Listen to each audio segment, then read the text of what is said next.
This is my TV screen. It's a 43-inch.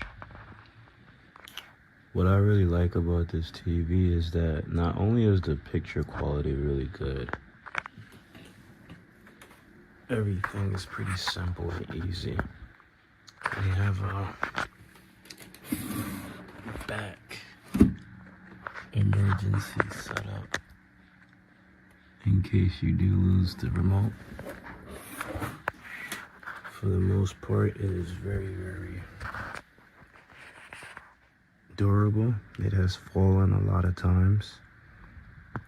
It's usually supposed to come with some stands on the either side to help it prop up more, but the bad part is that those stands are really loose and your TV will possibly fall if you use them.